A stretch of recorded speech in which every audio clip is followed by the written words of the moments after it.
B.El.Ed second year. ये video आप history के विद्यार्थियों के लिए है। हम लोगों ने सिंधु सभ्यता के बारे में पढ़ा और उससे रिलेटेड पीडीएफ भी मैंने आपको भेजा था। आज हम बात करेंगे वैदिक सभ्यता की। वैदिक सभ्यता, जैसा कि आपको नाम से ही पता चलता है कि वेदों की रचना इसी काल में हुई थी, इसीलिए इसे वैदिक सभ्यता माना जाता है। ये भारतीय संस्कृति का एक प्राचीन कालखंड है। ये हड़प्पा या सिंधु एक ही बात है। ये सभ्यता के पतन, संस्कृति के पतन के पश्चात भारत में एक नई सभ्यता का आविर्भाव हुआ। इस सभ्यता की जानकारी का स्रोत क्या थे?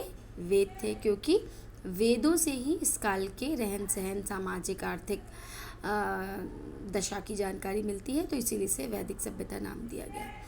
इस वैदिक काल को दो भागों में विभाजित किया जा सकता है, ऋग्वैदिक काल या पूर्व वैदिक काल और उत्तर वैदिक काल। ऋग्वैदिक काल का टाइम पीरियड 1500 से 1000 और उत्तर वैदिक काल टाइम का पीरियड 1000 से 600 ईसा पूर्व माना जाता है। ठीक, अब क्योंकि वेदों की बात है तो हम सबसे पहले बात करेंगे वैदिक सभ्यता की।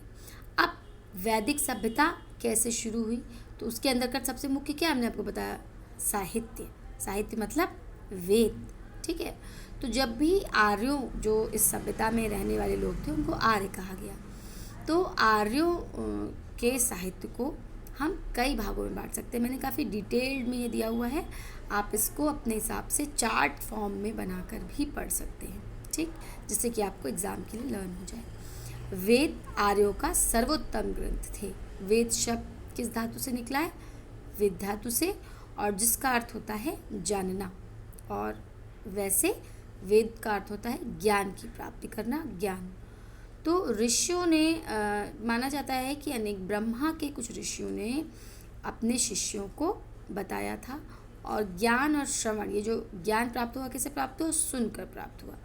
तो ये ज्ञान है, पहले तो सुनकर सुरक्षित रहा, लेकिन बाद में इसे संकलित कर लिया गया। इसीलिए वेदों को सुनकर संकलित करने के कारण इसको श्रुति भी कहा जाता है। तो 4 वेद हैं, ऋग्वेद, यजुर्वेद, सामवेद और अथर्ववेद। सबसे प्राचीन, जिसका सबसे पहले नाम लिया जा रहा है इसमें, ऋग्वेद। ऋग्वेद मंत्रों की एक संहिता है, एक संकलन है, और इसमें यज्ञों के आधार, जब देवताओं के यज्ञों के लिए स्तुतियों का वर्णन किया गया है। 10 मंडल और 1028 सूक्त इसमें हैं, और कुल मंत्रों की संख्या 10,600 मानी जाती है। फिर आता है कि इसके रचना काल, तो बहुत सारे मतभेद है इसमें। कोई 4500 ईसा पूर्व बताता है, कोई 6000 ईसा पूर्व बताता है, लेकिन सामान्यतः इसे 1000 ईसा पूर्व रचित हम मान सकते हैं। फिर आता है यजुर्वेद। यजुर का अर्थ होता है यजुष। ठीक, और यजुष का अर्थ क्या होता है? यज्ञ। अर्थात आपको पता ही चल रहा होगा कि यज्ञों में जो विधि विधान किया जाता है, कर्म कांड किया जाता है, उनका जो विस्तृत वर्णन है वो यजुर्वेद में मिलता है। यजुर्वेद के 2 भाग हैं, कर्णवेद और कृष्णवेद और शुक्ल। तो कृष्ण यजुर्वेद और शुक्ल यजुर्वेद 2 शाखाएं हैं। कृष्ण यजुर्वेद की भी कुछ शाखाएं हैं, तैत्तिरीय, काठक, मैत्री, कपिस्थल। और शुक्ल वेद की जो प्रधान शाखाएं हैं वो माध्यान्दिन और गाड़व हैं, और इसकी रचना ऋग्वेद के बाद हुई, ऐसा माना जाता है। फिर आता है सामवेद। साम का अर्थ होता है संगीत। तो साम का अर्थ संगीत, संगीत का अर्थ गान। तो इसका मतलब जो इसमें यज्ञ थे, जो भी इसमें मंत्रों का संकलन था, वो गे था, गा कर किया जाता है। इसे संगीत का प्रथम ग्रंथ कहा जाता है। मतलब संगीत की उत्पत्ति का जो क्षेत्र है, जो पुस्तक है, उसे सामवेद ही कहा जाता है। सामवेद से ही संगीत की उत्पत्ति हुई है। इसमें 1549 ऋचाएँ हैं, लेकिन 78 नई हैं, बाकी सब ऋग्वेद की ही हैं। संगीत शास्त्र का जो मूल शास्त्र है वो क्या है? भारतीय संगीत शास्त्र का सामवेद। फिर आता है अथर्ववेद। वैदिक संहिता में अथर्ववेद का अपना एक विशिष्ट स्थान है। इसकी 2 शाखाएं हैं अथर्ववेद की, पिप्लाद और शौनिक। ये सब आपके कॉम्पिटिशन के हिसाब से बहुत इंपॉर्टेंट है, जो भी मैं पढ़ा रही हूँ।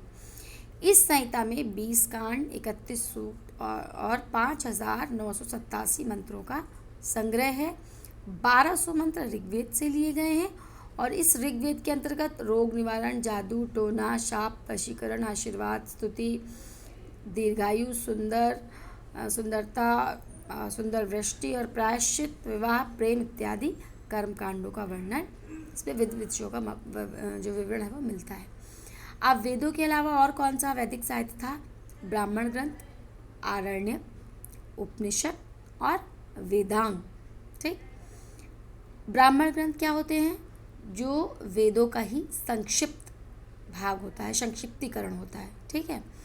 आरण्य क्या होता है? आरण्य ग्रंथ होते हैं ब्राह्मण ग्रंथों के बाद जो है वो ब्राह्मण के बाद आरण्यकों की रचना हुई और माना जाता है कि यहाँ पर इसमें यज्ञों के स्थान पर ध्यान और चिंतन को प्रधानता दी जाती है और ऐसा माना जाता है कि शायद इनका जो चयन है, मतलब इनको जो पढ़ा जाता था वो जब वनों में लोग जाकर ध्यान और महिमा, प्राण विद्या का प्रतिपादन इसमें मुख्य उस समय करते थे। आरण्यक ग्रंथों में ऐतरेय, शांखायन, तैत्रीय और ब्रह्माद्रक, जैमिनी और छंदयोग उल्लेखनीय है। उपनिषद क्या होते हैं? उपनिषद जिन्हें वेदांत भी कहा जाता है, वेदांत, वेदांग आपने सुना होगा, तो उपनिषदों को वेदांत कहा जाता है। इसमें ज्ञान मार्गी रचनाएं हैं और ब्रह्म विद्या का प्रतिपादन इसके अंतर्गत किया गया। उपनिषद का अर्थ ही होता है समीप, निष्ठापूर्वक बैठना, अर्थात गुरु के समीप निष्ठापूर्वक बैठकर इनका अध्ययन किया जाता था और इसमें जो भी रहस्य होते थे, सिद्धांत होते थे, उसका संकलन किया गया है। उसके बाद आता है वेदांग। वैदिक साहित्य को समझने के लिए, वैदिक कर्मकांडों में सहायता देने के लिए जिस नवीन साहित्य की रचना हुई वो थी वेदांग। 6 वेदांग हैं: शिक्षा, व्याकरण, निरुक्त, छंद और ज्योतिष। इन सभी का उद्देश्य साहित्य का संरक्षण प्राप्त करना है, इसकी व्याख्या करना है और इसे व्यवहारिक प्रयोग के लिए उपयोगी बनाना है। फिर आता है वैदिक सभ्यता। ठीक है। अब वैदिक कालीन सभ्यता, जैसे हमने पहले भी बताया कि 2 भागों में बांटते हैं हम, ऋग्वैदिक और या पूर्व वैदिक सभ्यता और उत्तर वैदिक या सभ्यता। तो अनेक सबके मत हैं इसके लिए कि कहाँ से आर्य आए होंगे और किस तरह ये वैदिक कालीन सभ्यता डेवलप हुई होगी। तो अलग अलग लोगों ने अपने अपने विचार दिए हैं। कोई देवासुर संग्राम से रिलेटेड मानता है कि देवताओं के द्वारा जो है राजा का चुनाव किया गया था और कहीं पर इसका दूसरी तरह से वर्णन है। ठीक है। तो वैदिक साहित्य में राजा का चुनाव जो किया जाता है उससे ही नरेश प्रथा या राजतंत्र का जन्म हुआ होगा, ऐसा माना जाता है। अब इस पूर्व वैदिक काल में यानी कि ऋग वैदिक काल में कैसी थी राजनीतिक दशा? हम सबसे पहले राजनीतिक दशा की बात करते हैं। तो राजनीतिक दशा में जो राजा होता था वो अधिपति होता था और शांति और युद्ध दोनों ही में जनता का नेता माना जाता था। और जो राजा होता था वो प्रमुख होता था, बहुत ही वैभव में रहता था और उसका चुनाव उसके उत्तराधिकार का चुनाव जो एक समिति के द्वारा किया जाता था। राजा का प्रमुख उद्देश्य जन कल्याण था। राजा को 3 प्रकार के कार्यों को संपादित करने के लिए मतलब राजा होता था। युद्ध के अवसर पर सेनापति का कार्य और समस्त प्रशासकीय कार्यों के लिए पूर्णतः उत्तरदायी होता था और न्याय संबंधी कार्यों को करता था।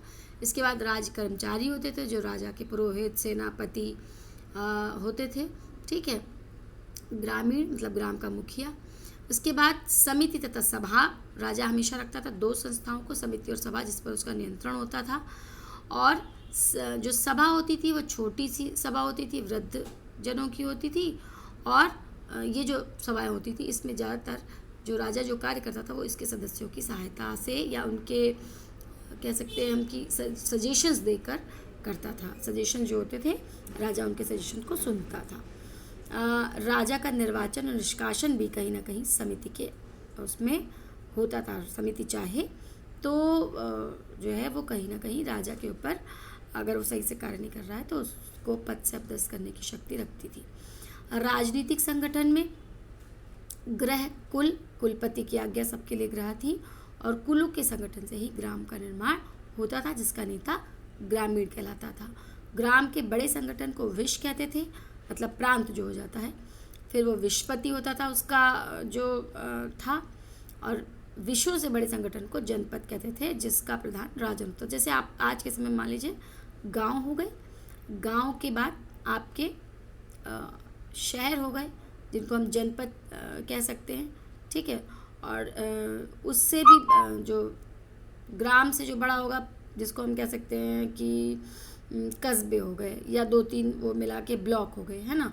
फिर उसके ऊपर जनपद हो गया, जैसे लखनऊ जनपद। फिर उसके ऊपर क्या हो गया, राज्य हो गया, यूपी, है ना। उसी तरह से मान लीजिए युद्ध प्रणाली कैसी थी, शांति प्रिय थे, अवसर आने पर युद्ध के लिए तैयार होते थे और हमेशा युद्ध में एक्सपर्ट थे। रथों और घोड़ों को रथों में जोड़े जाने का वर्णन मिलता है। बरसे, फरसे, भाले, इन सबका प्रयोग भी होता था। सामाजिक दशा कैसी थी, सामाजिक जीवन सादा था और प्रारंभ में समाज में ब्राह्मण, क्षत्रिय, वैश्य थे, बाद में शूद्र हुए और धीरे धीरे इसमें जो है जटिलता आ गई।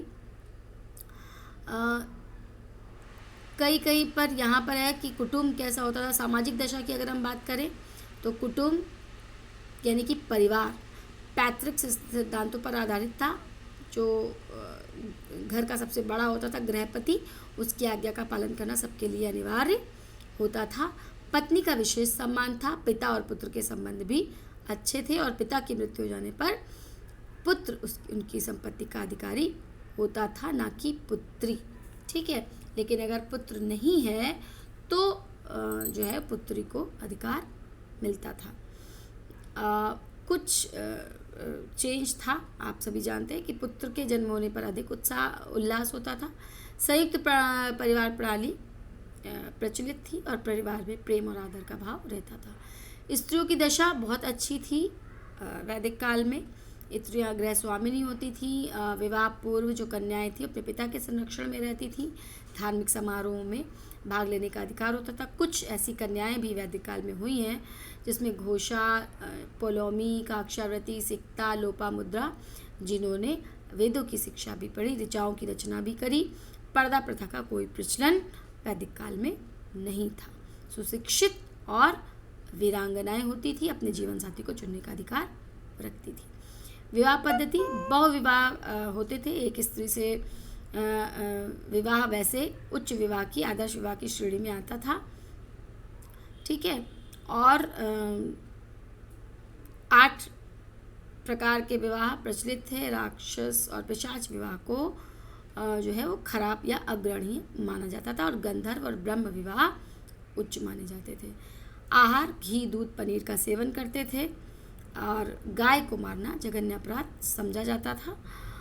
सुरा नाम की नशीली शराब का भी सेवन होता था और माना यह जाता है कि आर्यों के भोजन में नमक का उल्लेख नहीं मिलता है, मतलब नमक वो खाते थे नहीं, इसके बारे में कोई जानकारी नहीं है। पोशाक सादगी पसंद पोशाक, नीवी और वास और अधिवास, ये स्त्रियां वस्त्र धारण करती थी और लोग जो है वो सिर पर पगड़ी भी बांधते थे, ठीक है। पुरुष स्त्री दोनों कर्णफूल, मालाएं, अंगूठियां इत्यादि पहनते थे। आमोद प्रमोद की बात कहें तो विभिन्न प्रकार के शंख, दुदुम्बी इत्यादि गाने बजाने इत्यादि के कार्य में ये अपना जीवन व्यतीत करते थे। मतलब इस तरह के एंटरटेनमेंट के सोर्सेस थे। विद्या और साहित्य, आदर्श में विद्या थी। वेद वेदांत सस्वर याद करने पड़ते थे। उच्चारण के स्वर में जरा सी भी भूल अक्षम में थी, मतलब उच्चारण की शुद्धता पर बहुत अधिक ध्यान दिया जाता। तो कोई भी आप श्लोक याद करें तो श्लोक की शुद्धता बहुत इम्पॉर्टेंट होती है। तो ध्वनि, स्वर और शब्द विद्या बहुत अधिक उन्नत दिशा में थी और वैदिक शब्दों, स्वरों और वाक्यों की शुद्धता के लिए प्रातिशाख्य और अनुक्रमणी की रचना की गई थी।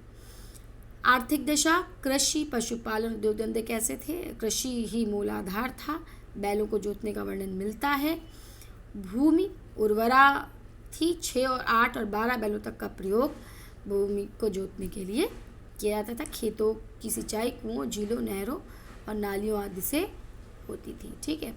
पशुपालन आर्य जोतने और बोझा ढोने के लिए बैल रखते थे।